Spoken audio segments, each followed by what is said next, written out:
मुबैना धांधली के खिलाफ जीडीए का जाम शुरू में धरना। इलेक्शन का नतीजा 2.5-3 माह पहले बन चुका था, अदायगियां भी हो चुकी थीं। पीर पगारा सिबगतुल्लाह राशिदी का दावा, कहा जो इलेक्शन जीता वो खुद सर पकड़कर बैठा है, फौज के पास आजमाने के लिए कोई नहीं बचा। फैसला करने वालों को सोचना होगा, इनके साथ कौमी सतह का कोई लीडर नहीं।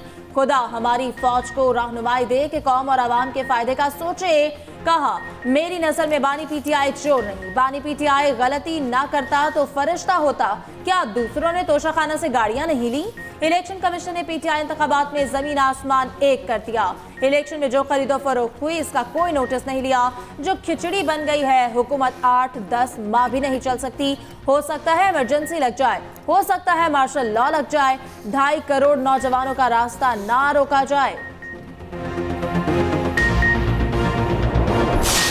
खान साहब की हिदायत पर हमने मरकज में अपोजिशन में बैठने का फैसला किया, पंजाब में भी हमने अपोजिशन में बैठने का फैसला किया, बावजूद इस हकीकत के कि अगर हमें हमारी जो वोट हमें मिले उस तनासब से अगर हमें सीटें मिलती और नताइज ना बदले जाते तो आज हम शायद मरकज में भी 180 सीटों के साथ बैठे होते। तहरीक इंसाफ का मरकज और पंजाब में ऑपोजिशन करने का फैसला। बैरिस्टर सैफ कहते हैं बानी पीटीआई की हिदायत पर ऑपोजिशन में बैठने का फैसला किया। तमाम जमातें नताइज के खिलाफ एहतजाज कर रही हैं। मसले पर जमहूरी रवायत के मुताबिक मुस्तकिल हल की बात की है। पीटीआई वफ्द की कौमी वतन पार्टी से मुलाकात। उधर पीटीआई और जमात इस्लामी का इस्लामाबाद में मुश्तरका इजलास। हुकूमत साजी, ऑपोजिशन में बैठने और दीगर मामलात पर बातचीत।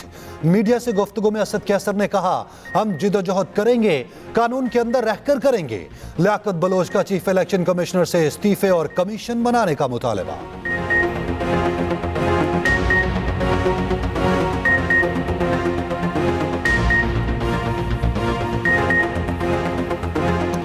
हम ये वाज़ेह करना चाहते हैं कि हम जो भी जद्दोजहद करेंगे हम कानून और आइन के अंदर रहते हुए अपनी जद्दोजहद करेंगे।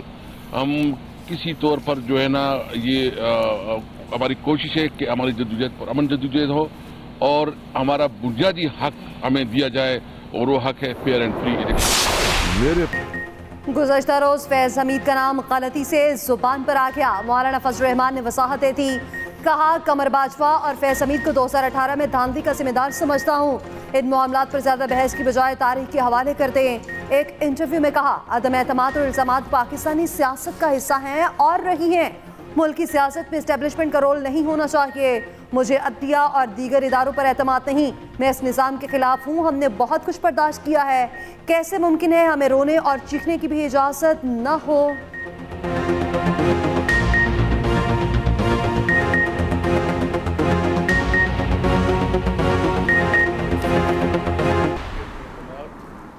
एक बिल्कुल सियासी अमल के तौर पे, एक आईनी अमल के तौर पे बड़ी मेहनत करके 22 लोगों को लाने में मेरी मुआवनत रही, उनको हम साथ लेकर आए और उसका 22 मेरे 2 करीबी तरीन दोस्त थे। वो लोग इमरान की पार्टी को छोड़ रहे थे, तो इसमें मुझे किसी जनरल की कौन सी जरूरत रहेगी। मुझे हैरानगी इस बात पर हुई कि मैं तो ये तस्लीम करता हूं कि मौलाना एक बड़े मुदब्बर हैं। अगर मौलाना के साथ वो को मुलाकात हुई, उस जमात के सरबराह से पूछ रहा हूं कि आपने फिर हमें क्यों धक्का दिया ऐसी अदम एतमाद में जिसकी आपको किसी बाहर से आपको किसी ने तार हिलाकर कहा। मैं क्यों जनरल फैज को वजाहत दूंगा?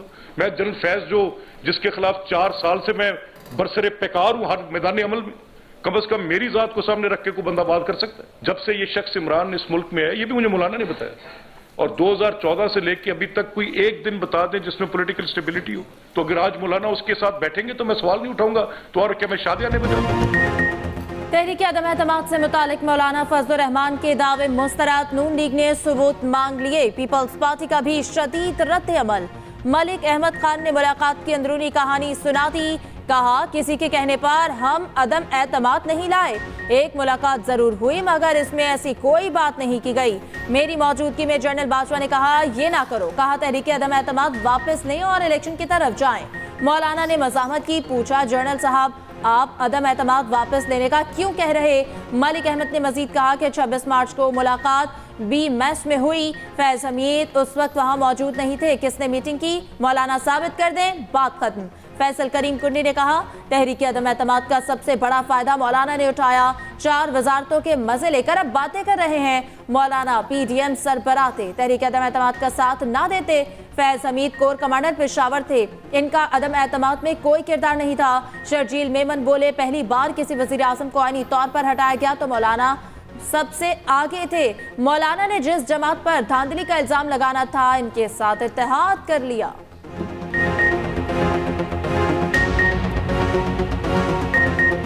मौलाना फजल रहमान ने जो कल जनरल फैज की बात की है, उसमें जनरल फैज पेशावर के कोर कमांडर थे, उनका कोई रोल नहीं था। मौलाना फजल रहमान उस वक्त पीडीएम के सरबराह थे, हमें तो पीडीएम से निकाला गया था। किसके कहने पे निकाला गया था, किसकी फरमाइश थी, वो तो मौलाना साहब ही बता सकते हैं। लेकिन मौलाना साहब ने भी एक धरना दिया था और फरमाइशी प्रोग्राम पे वापस उठ के चले गए थे, नहीं बताया कि किसके कहने पे वो उठ के गए थे। पीडीएम की जब हुकूमत आई, पीडीएम के सरबराह थे, न करते अदम एतमाद। उस अदम एतमाद का सबसे बड़ा फायदा मौलाना फजल रहमान साहब को मिला। पीडीएम की हुकूमत में आने के बाद जब उनको वजारतें मिली, सब कुछ मजे लूटने के बाद आज उनको ख्याल आया कि उनके साथ बहुत बड़ी ज्यादती हुई है। पीपल्स पार्टी रात की तारीखी में बानी पीटीआई से जेल में मुलाकात के लिए मिन्नतें करती रही। रहनुमा जेयूआई हाफिज हमदुल्ला का रद्द-ए-अमल, पूछा क्या नून लीग और पीपल्स पार्टी को बाजवा को 3 साल की एक्सटेंशन नहीं दी? एक्सटेंशन दी तो ये उनके कहने पर तहरीक अदम एतमाद भी ला सकते हैं। पीपल्स पार्टी बताए कि इसके कहने पर पीडीएम से निकली थी, जेयूआई ने एक्सटेंशन की बरमला मुखालफत की थी। का हक है कि वो धरने भी दे, जुमे की नमाज के बाद सियासी इबादत भी करे। हम आगे बढ़ते हैं और ये मुतनब्बे करते हैं कि हम अपने मैंडेट की हिफाजत करना जानते हैं। अब तक बर्दाश्त कर रहे हैं अमन की वजह से, बात आगे बढ़ी तो बात आगे बढ़ाएंगे। मैं तो लफ्ज ही नहीं अदा कर सकता कि वो मौलाना फजल रहमान साहब को किन अलकाबात से नवाजते थे, अल्लाह माफ करे। और आज आप देखिए बाम शीरो शक्ल हो रहे, अच्छी बात है, अच्छी बात है, लेकिन माफी मांगो ना पहले। कमर बाजवा ने अदम एतमाद वापस लेने की बात की थी, एमक्यूएम भी सामने आ गई। खालिद मकबूल सिद्दीकी भी सामने आ गए, कहा मार्च की मीटिंग में एमक्यूएम मौजूद थी, इस गुफ्तगू को कौमी डायलॉग पर खत्म किया जाए। बात आगे बढ़ाई गई तो जमहूरियत को नुकसान होगा। मुस्तफा कमाल बोले, पीटीआई मौलाना को क्या क्या कहती थी, आज शेर शुक्र हो गए। अच्छी बात है, लेकिन पहले मुआफी तो मांगे। बोले पीटीआई ने कराची में ऐसा कौन सा काम किया था जो वोट मिलते? 2.5 साल तक पीटीआई ने बल्दियाती इलेक्शन नहीं कराए थे।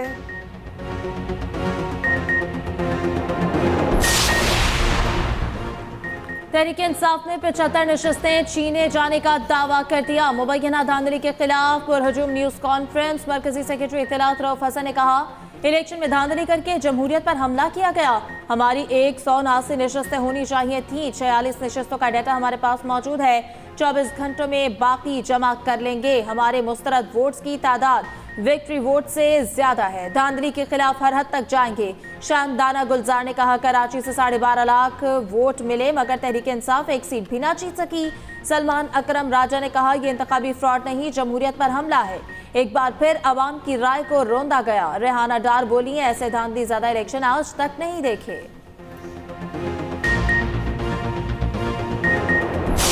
फॉर्म 45 असली नहीं जमा कराया हुआ एतराज के अंदर, सिर्फ ये स्क्रीनशॉट जमा कराया। तो मैं सवाल हुआ कि ये जो फॉर्म 45 वो किधर है? वो उनके पास कोई फॉर्म 45 मौजूद नहीं। वो सिर्फ इन स्क्रीन्स के ऊपर रिलाय करते हुए कि ये चैनल्स ने चला दिया है, इस वजह से ये फॉर्म 45 जाली है और जो इनके पास है वो फॉर्म 45 असली है। तो अगर फॉर्म 45 का ही मुद्दा है तो फॉर्म 45 में तो सबसे ज्यादा इंडिपेंडेंस जीते हैं, तो फिर जाली है सारे फॉर्म 45। ये तो नहीं हो सकता कि फॉर्म 45 जो हमारे पास हैं वो जाली हैं, लेकिन आपके पास जो स्क्रीनशॉट है टीवी का वो असली है। अमेरिका को इंतखाबात में मुदाखलत की दावत देना मुल्क की खुद मुख्तारी के खिलाफ है। बानी पीटीआई का एब्सोल्युटली नॉट और हम गुलाम नहीं हैं का नारा कहां गया? तर्जुमान नून लीग मरीम औरंगजेब की न्यूज कॉन्फ्रेंस, कहा इलेक्शन की कार्रवाई पर कहीं से किसी ने एतराज नहीं उठाया। इलेक्शन कमीशन में फॉर्म 45 जमा नहीं करवाए जा रहे। आलमी मीडिया पीटीआई से फॉर्म का तकाजा करे। कहा मौलाना को जानती हूं, उनका पीटीआई से इत्तेहाद होता नजर नहीं आ रहा। लीगी रहनुमा तातारड़ बोले मनसूबाबंदी के तहत मीडिया को गलत नताइज फीड किए गए। सैकड़ों जाली फॉर्म 45 सोशल मीडिया पर शेयर किए गए।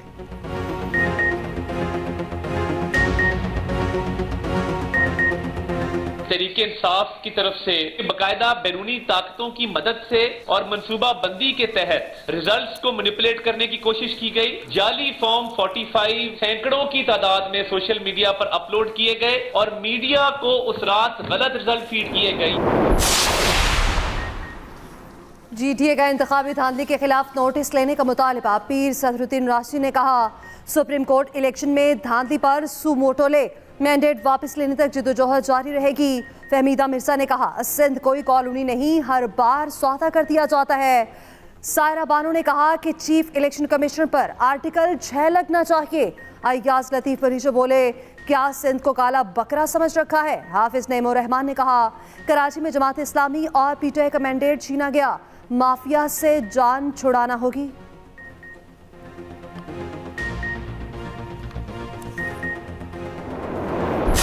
ये जो तकरीब हो रही है, इसको ये ना समझा जाए कि ये कोई पॉलिटिकल पार्टी का जलसा है। ये मुरीदों का इज्तिमा है।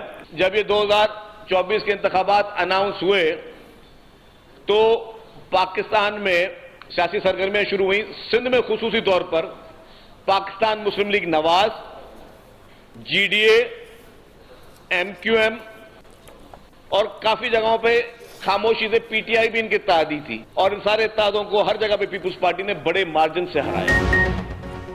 शर्जील मेमन ने जीडीए धरने को मुरीदों का इज्तिमा करार दे दिया। कहा, सिंध के बाशऊर अवाम ने पीपल्स पार्टी को तारीखी मैंडेट दिया। पीपल्स पार्टी ने सिंध में अपने ही रिकॉर्ड तोड़े। बोले, मुश्किल वक्त में पीपल्स पार्टी हमेशा अवाम के साथ होती है।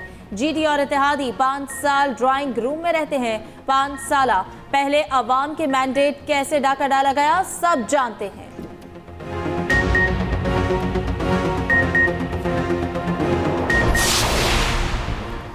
नून लीग और पीपल्स पार्टी की मुशावरत तूल पकड़ गई। विफाक में पावर शेयरिंग का क्या फॉर्मूला होगा, आज फिर बैठक लगेगी।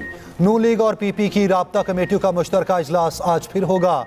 सिफारिशात को हतमी शक्ल दी जाएगी। दोनों जमातों के दरमियान 2 मुश्तरका इजलास हो चुके। इलामिये के मुताबिक हुकूमत साजी से मुताल्लिक मामलात आगे बढ़े हैं।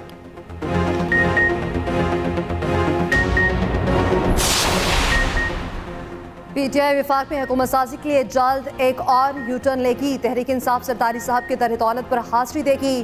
ख्वाजा साद रफीक का सोशल मीडिया पर पैगाम लिखा, सियासी बरादरी पर हमलों की बजाय मुकालमा किया होता तो आज का दिन न आता। रसाकशी के बड़े बेनिफिशरी और जिम्मेदार बानी पीटीआई हैं।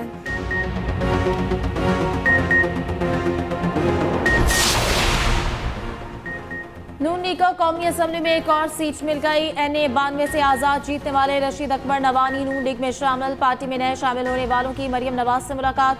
मरियम नवाज ने कहा कि हमारे लिए इक़्तिदार नहीं, अवाम की खिदमत अहम है। इंतशार फैलाने वाले आज भी इंतशार फैला रहे हैं। पाकिस्तान को इंतशार नहीं, इस्तेहकाम चाहिए।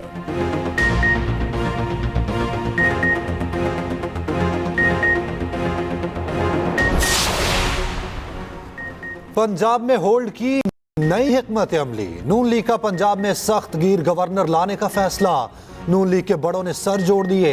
गवर्नर पंजाब के लिए राणा सनाउल्लाह के नाम पर गौर। राणा सनाउल्लाह को ज़िमनी इलेक्शन ना लड़ाया गया तो गवर्नर पंजाब के ओहदे पर लाया जाएगा।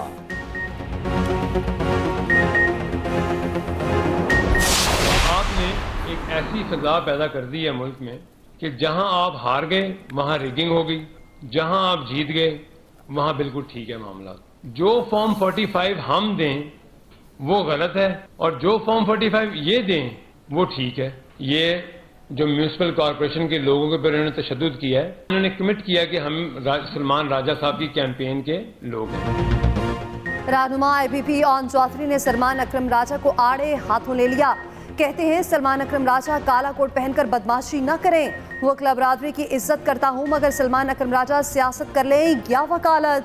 सलमान अकरम राजा के लोगों ने म्यूनिसिपल कॉरपोरेशन के मुलाजिमीन पर तशद्दुद किया। बोले, जहां आप जीत गए वो ठीक, जहां हार गए वहां धांधली हुई। रियासत हमारी मां है, इसके साथ किसी को खेलने नहीं देंगे।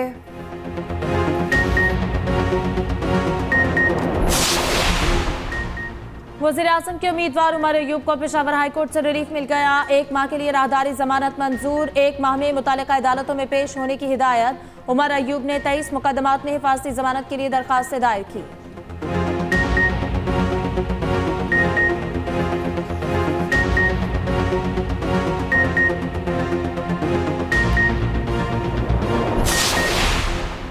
8 फरवरी के इंतखाबात का कलअदम करार देने की दरखास्त समाअत के लिए मुकर्रर। सुप्रीम कोर्ट 19 फरवरी को केस सुनेगी। चीफ जस्टिस की सरबराही में 3 रुकनी बेंच समाअत करेगा। जस्टिस मोहम्मद अली मजहर और जस्टिस मुसरत हिलाली बेंच का हिस्सा। सुप्रीम कोर्ट ने दरखास्त गुजार को नोटिस जारी कर दिया। शहरी ने धांधली के बायस दोबारा इंतखाबात की इस्तदा की।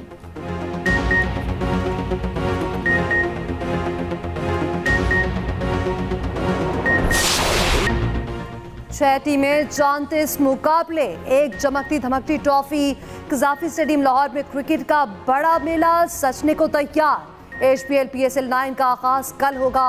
लाहौर कलंदर्स और इस्लामाबाद यूनाइटेड के दरमियान पहला जोड़ पड़ेगा। इफ्तिताही मैच से पहले रंगारंग तकरीब होगी। म्यूजिक का तड़का लगेगा। अली जफर और आयमा बेग समेत नामवर फनकार परफॉर्म करेंगे। आतिशबाजी और लेजर शो आसमान को रंगों से भर देंगे।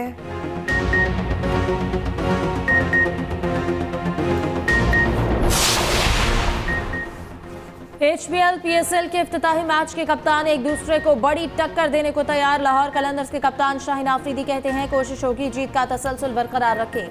राशिद खान की कमी महसूस होगी। इस्लामाबाद यूनाइटेड के कायद शादाब खान बोले कोशिश होगी इस साल अच्छा परफॉर्म करूं। कलंदर्स को होम ग्राउंड में हराना आसान नहीं होगा। उम्मीद है शाह ब्रदर्स अच्छी परफॉर्मेंस देंगे।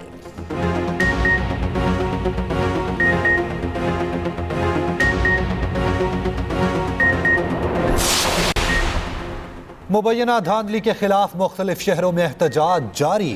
जमात इस्लामी का इस्लामाबाद, कराची समेत दीगर शहरों में एहतजाज। JUI सिंध में सरापा एहतजाज। सक्खर, कनकोट में धरने। कोयटा में 4 जमाती इत्तेहाद का रबी पुल पर धरना। ट्रैफिक मुअत्तल, गाड़ियों की लंबी कतारें।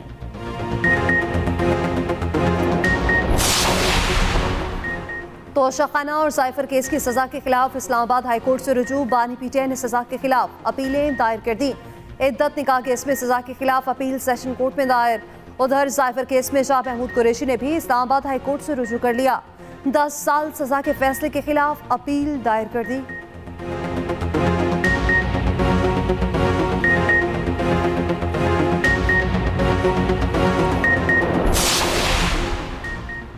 साबिक जज मज़ाहिर नकवी के खिलाफ जुडिशल काउंसिल की कार्रवाई गैर मुअय्यना मुद्दत तक मुलतवी। 4 गवाहान के बयानात कलमबंद किए गए। उधर मज़ाहिर नकवी का सेक्रेटरी जुडिशल काउंसिल को खत लिखा। रिटायर्ड जजेस के खिलाफ कार्रवाई काउंसिल का दायरा इख्तियार नहीं। सुप्रीम जुडिशल काउंसिल अपने इख्तियार से तजावुज़ कर रही है। 10 जनवरी को मुस्ताफ़ी हो चुका, सदर ने मंजूर कर लिया। काउंसिल की कार्रवाई मेरे इस्तीफे के बावजूद जारी है। कानूनी तौर पर कार्रवाई का हिस्सा बनने का पाबंद नहीं।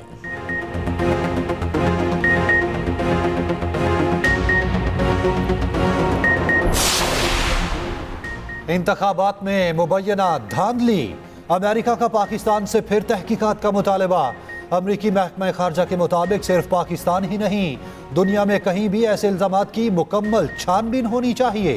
तर्जुमान मैथ्यू मिलर ने कहा मखलूत हुकूमत पाकिस्तान का अंदरूनी मामला है, फैसला अमेरिका को नहीं पाकिस्तान को करना है। दूसरी जानिब असद कैसर का वजाहती ट्वीट, कहा हम इलेक्शन समेत दाखिली मामलात में किसी दूसरे मुल्क की मुदाखलत के हक में नहीं। मेरी और बैरिस्टर सैफ की मीडिया टॉक को सियाको सबाक से हटकर पेश किया गया। हम सिर्फ इलेक्शन कमीशन और अपने अदालती निज़ाम से इंसाफ के तलबगार हैं। ज्यादती है भाई, हुकूमत कर रही है हमारे साथ, ज्यादती कर रही है, तो ये नहीं होना चाहिए। महंगाई हुई जा रही है, हुकूमत ने क्या करना, हुकूमत ने हमारा छोड़ दिया हुआ है, हमें खून चूस लिया हुआ हमारा हुकूमत ने। सर ये तो अभी तो हुकूमत बनी नहीं है तो पेट्रोल महंगा हो गया, आगे क्या बनेगा। नई हुकूमत हो पुरानी हुकूमत हो, गरीब आदमी का खून चूसना है। पेट्रोलियम मसनूआत की कीमतों में फिर इजाफा। अवाम का पारा हाई। पेट्रोल 2 रुपये 73 पैसे, डीजल 8 रुपये 37 पैसे फी लीटर महंगा। शहरियों का कहना है पहले ही हर चीज़ पहुंच से बाहर है, महंगाई की नई लहर आएगी। महंगाई कम होने का नाम नहीं ले रही। एक हफ्ते में 22 अशिया की कीमतों में इजाफा। स्टॉक मार्केट में शदीद मंदी, 1163 पॉइंट्स की कमी।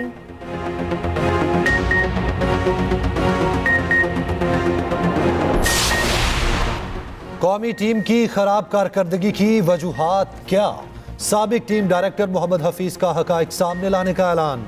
सोशल मीडिया पैगाम में लिखा बतौर टीम डायरेक्टर नए किरदार को मुस्बत अंदाज और जज्बे के साथ कबूल किया। बदकिस्मती से नई मैनेजमेंट ने 4 साल कॉन्ट्रैक्ट 2 माह में बदल दिया। हमेशा की तरह तमाम तर जिम्मेदारियों का जवाबदेह हूं।